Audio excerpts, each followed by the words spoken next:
Qui est cet homme qui, dès qu'il le peut, part s'évader, se réfugier dans les bois? Que ce soit à la montagne ou bien en forêt, c'est là-bas qu'il se sent bien, qu'il se sent chez lui. Et à sa place, qu'il vente, qu'il pleuve ou qu'il neige, rien ne l'arrête. Son amour pour la nature est plus fort. Il ne résiste pas à son appel pour se construire son camp de base avec sa scie.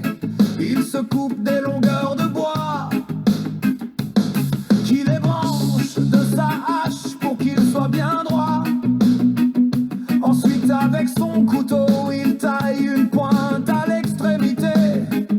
Un peu de paracorde ou de ficelle, quelques nœuds de brelage, et la structure est formée, solide et bien ancrée.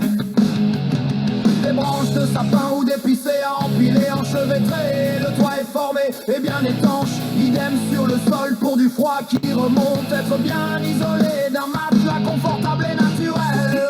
Pour son dos profiter, voici que son abri primaire est construit, le protégeant efficacement de la pluie et le protégeant également pour la nuit. Maintenant, il faut abattre un arbre mort sur pied ou bien profiter d'un arbre déjà tombé depuis plusieurs mois, années. Pour de son bois sec à cœur profiter, la nuit va être chaude au milieu de ce climat gelé et venté. Alors à la hache il le fait tomber, et à la scie en section il est débité. Puis à la hache il fend les rondins et en transforme un cardin en de petits bouts et fines baguettes. Avec certaines il fait des faits de stick, des bâtons de plumes pour l'allumage, et avec de l'écorce de bouleau qu'il gratte avec son couteau. Il se fait de la poudre d'écorce, un allume naturel, puis il gratte sa tige de ferrocérium, et après quelques étincelles, voici la première flamme qui apparaît. Merveilleux moment, instant magique que de voir cette flamme naître. Elle réchauffe instantanément le cœur et l'âme du bushcrafter, qui au fond de lui sait que cette nuit il mangera et boira chaud, et sa nuit se passera au chaud, bien à l'abri des animaux.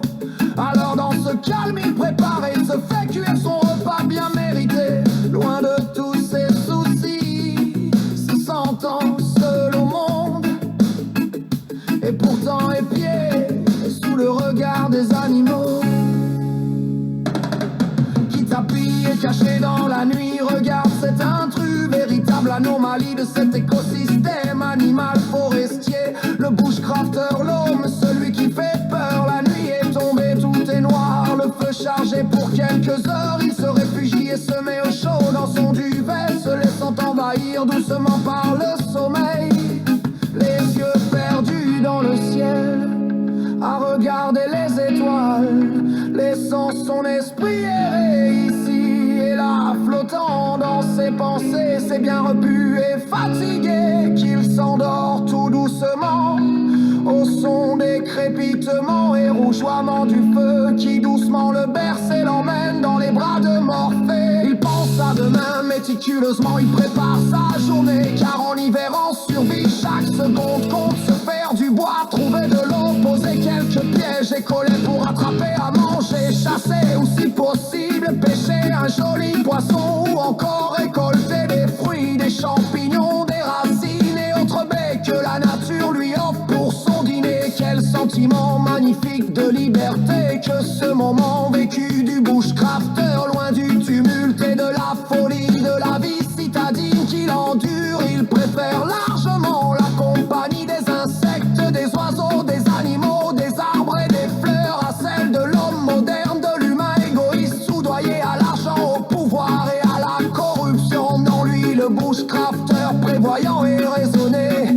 ne prélève que ce dont il a besoin, ayant toujours en conscience ses besoins de demain. Il sait s'adapter à chaque saison et profite de ce que Dame Nature lui propose sur le moment. Le bushcrafter s'intègre et se fond totalement dans ce décor, dans ce milieu, car il connaît l'importance pour sa propre survie de savoir respecter la nature, la faune et la flore qui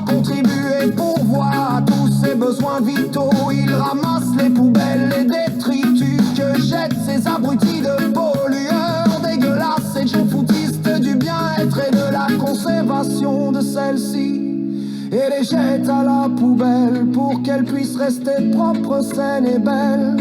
Si chacun pouvait en prendre conscience et faire un petit geste pour elle, alors le monde et la terre seraient sauvés. Alors pensez-y avant de jeter, détruire et polluer. On t'aime dame nature, défends-toi et prends soin de toi. Tu es notre avenir, notre futur, notre mère nourrie.